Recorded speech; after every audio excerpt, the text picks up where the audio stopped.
techo de la chapa que tenemos un techo de zinc, así que se cumplió el pronóstico de lluvia para la tarde. Bueno, vamos a conversar como hacemos habitualmente todos los miércoles con el compañero Mario Gaucho Garelic, investigador de historia, de la historia nacional, que comparte con nosotros el segmento de radio de acá de Mediodías con la RAC, que tiene que ver con la historia. Y esto es con la historia más contemporánea, porque tiene que ver con un día que se va a celebrar el domingo 17 de octubre. El significado, lo que significó en la historia argentina del siglo XX y que sigue marcando la historia, la pueblada del 17 de octubre o el Día de la Lealtad. Y en algún momento, como definió el Congreso, creo que en aquella época, Día del Pueblo. Después se cambió el significado o la denominación. Pero eso vamos a hablar con el Gaucho. Buenas tardes, Gaucho. Te saludo, Emilio. Gracias por la comunicación. Hola, Emilio. Un abrazo muy grande para vos y para todos los oyentes. Bueno, mirá, vos hiciste una introducción que me facilita mucho el comentario que iba a hacer. Porque vos sabés que la historia reciente, que es un tema cuando uno estudia historia argentina, la historia reciente siempre hay que tomar los últimos 50, 60, 70 años, y es impresionante cómo se refleja en el presente, ¿no es cierto? O sea, toda historia en cierto sentido es una historia presente, una historia actual, ¿no es cierto? El 17 de octubre tiene un valor simbólico muy grande, un valor político muy grande, aparte porque el movimiento peronista todavía hoy sigue siendo la ideología política de la mayoría de los trabajadores y de sectores populares en Argentina. Por lo tanto, prestarle atención a eso tiene importancia vital, ¿viste?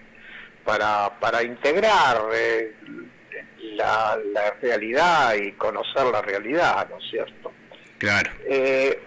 Como todo proceso, viste, yo soy contrario a estudiarlo por fechas. Eso no quiere decir que el 17 de octubre no haya sido importantísimo, pero el proceso, este año lo hemos visto en distintos programas, el proceso que originó el fenómeno del peronismo, el fenómeno político y social del peronismo, se inicia en la década del 30 con las migraciones internas, con el crecimiento muy grande de la clase obrera ocupada, que en algún programa, yo hoy no tengo los datos, pero en algún programa hemos dado datos, que se pasa en el inicio de la década de 40, se quintuplica la cantidad de asalariados en Argentina, y aparece después de 1941, después del golpe de Estado de 1941, aparece un proceso que da origen a muchas de las instituciones que después en el gobierno del general Perón se consagran, ¿no es cierto?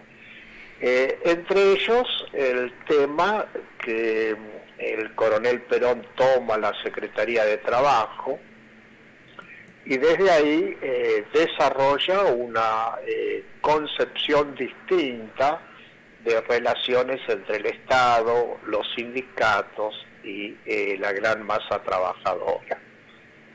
Todo esto unido con un concepto que en mi opinión es totalmente justo, que la tierra no tiene que ser un bien de renta, sino un bien de trabajo.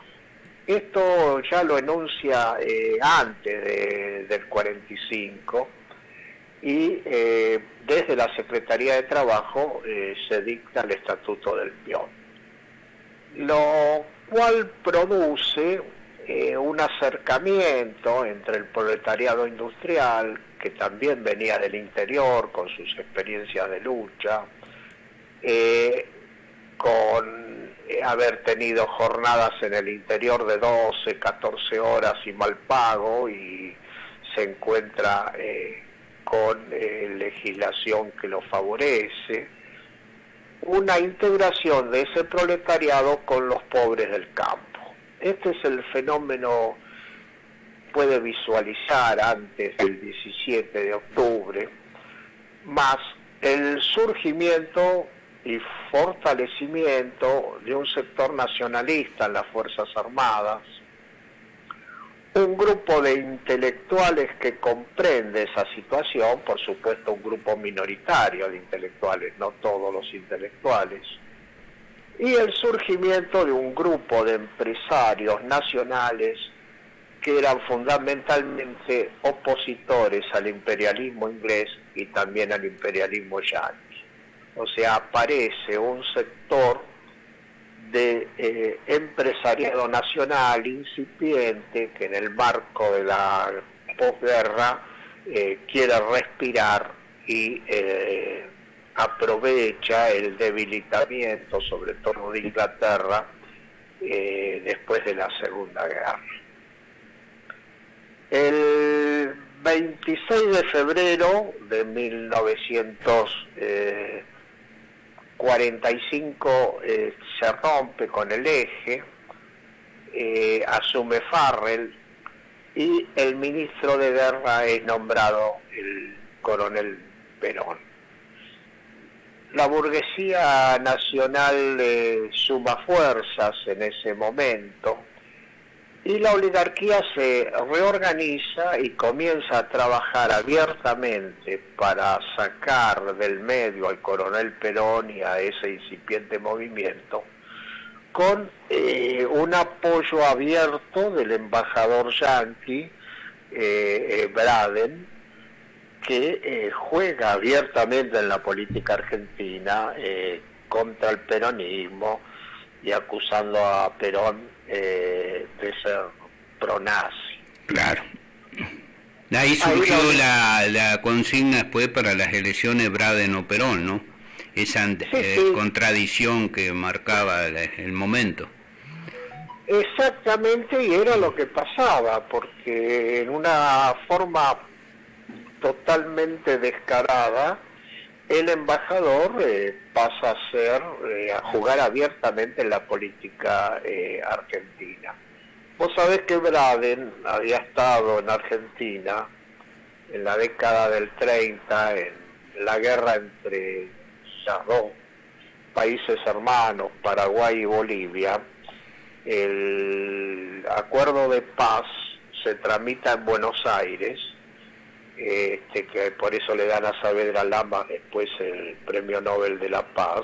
Saavedra Lamas era el canciller argentino, integrante de la oligarquía argentina, pro-inglesa, y Braden, que viene como asesor a esa comisión, estuvo en Buenos Aires y es prácticamente un representante de la Standard Oil que impuso las condiciones de ese pacto de paz. Bueno, claro, eso. Claro.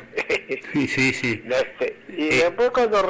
Sí, perdón. No, te iba a decir que además de esta política de este representante del imperialismo yanqui, de la Standard Oil, que era Braden, que intervino, como decía, hay que decir que se encolumnó a través de la oposición al peronismo que impulsaba Braden, la oligarquía argentina, ¿no? La Unión Cívica, los radicales, y incluso lo que representaba en ese momento partido de la izquierda argentina, que era como el Partido Socialista y el Partido Comunista, que también se sumaron a ese frente antipopular, antiperonista, impulsado por Braden. Exactamente.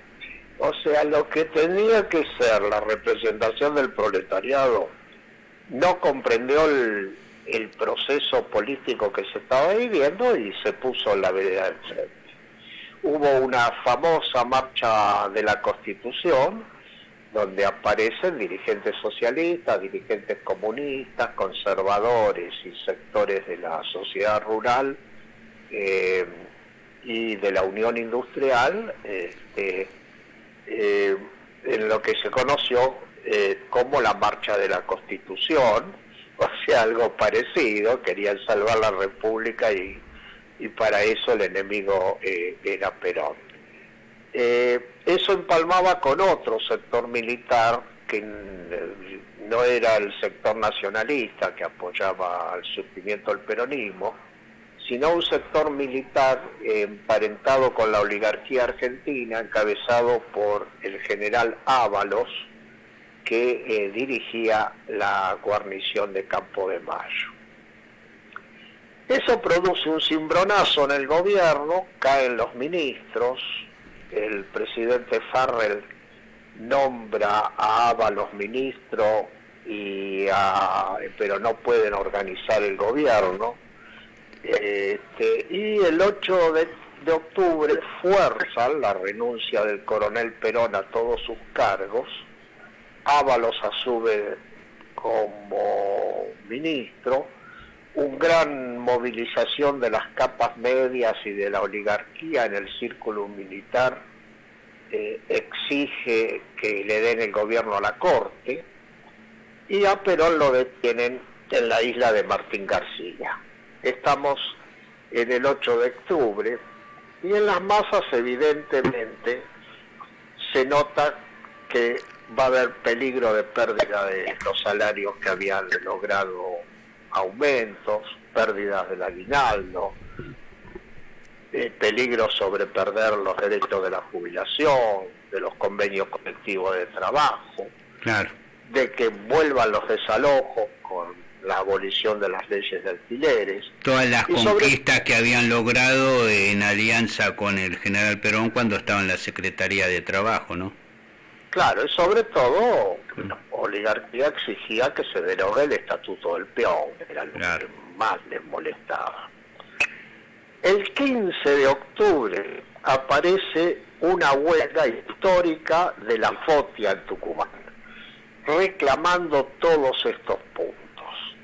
Y aparece una presión de muchos sindicatos, lo que obliga a la CGT a llamar un paro para el 18 de octubre.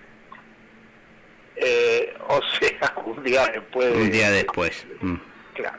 Esa huelga de la CGT levantaba la defensa de las conquistas, pero no planteaba la liberación de Perón.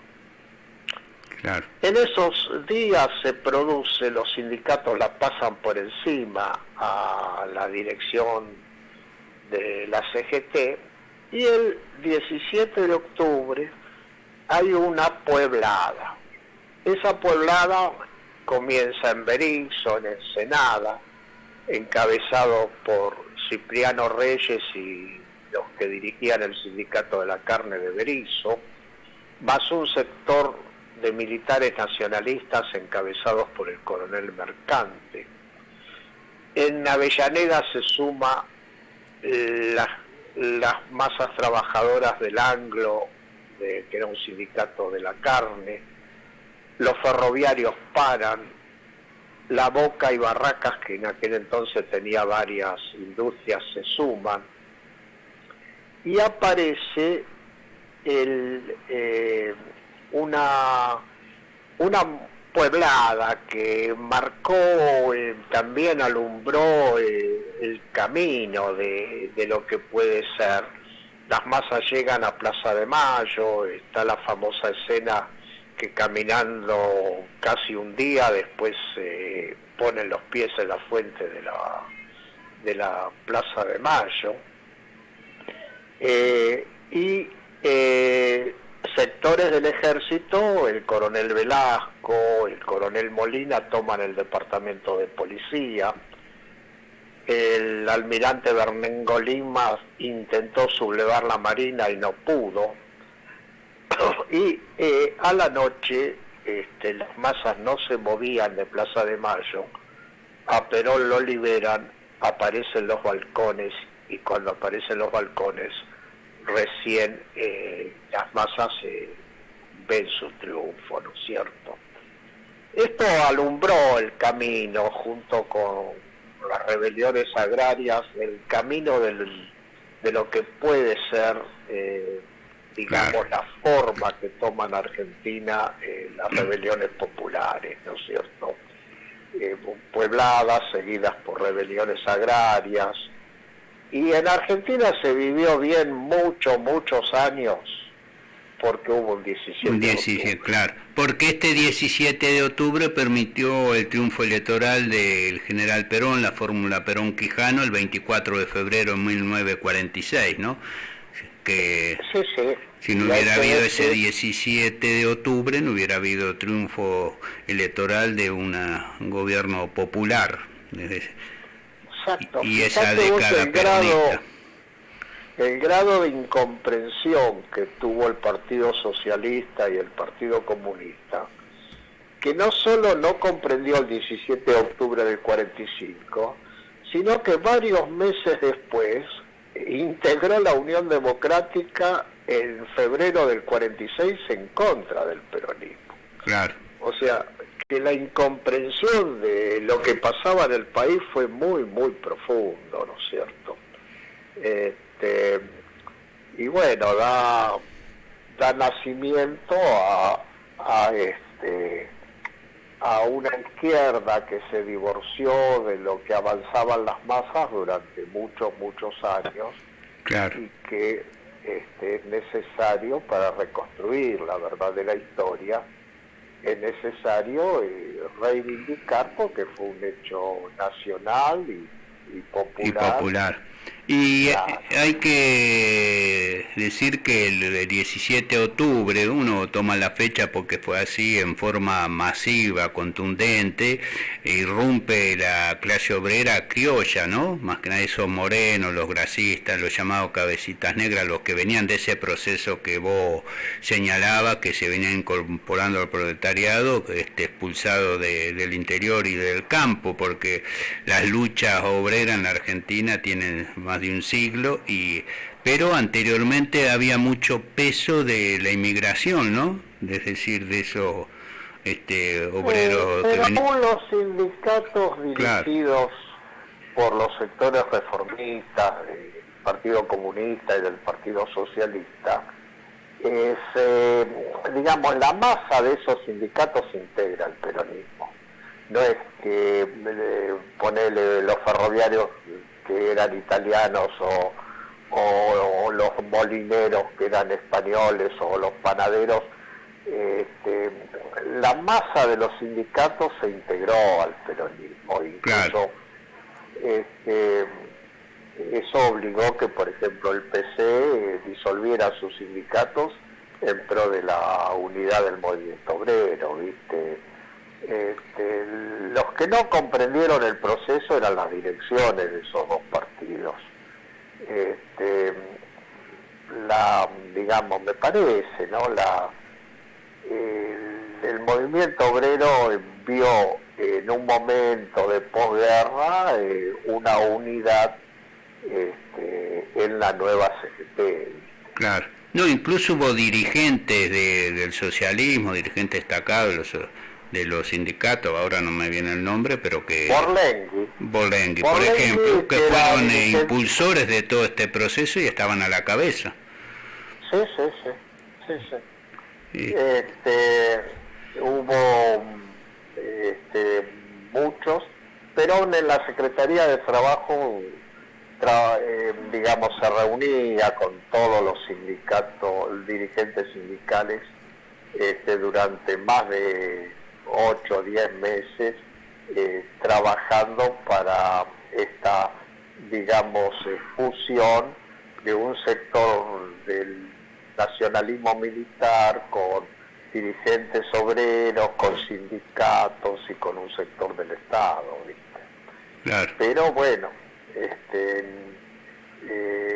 comprenderlo se comprende viendo lo que pasó después, ¿viste? Que hubo en la posguerra un gobierno hegemonizado por la burguesía nacional y un sector encabezado por el general Perón, que resistió hasta donde pudo, pero esos años que resistió se vivió bien en Argentina y como país respiramos. Seguro.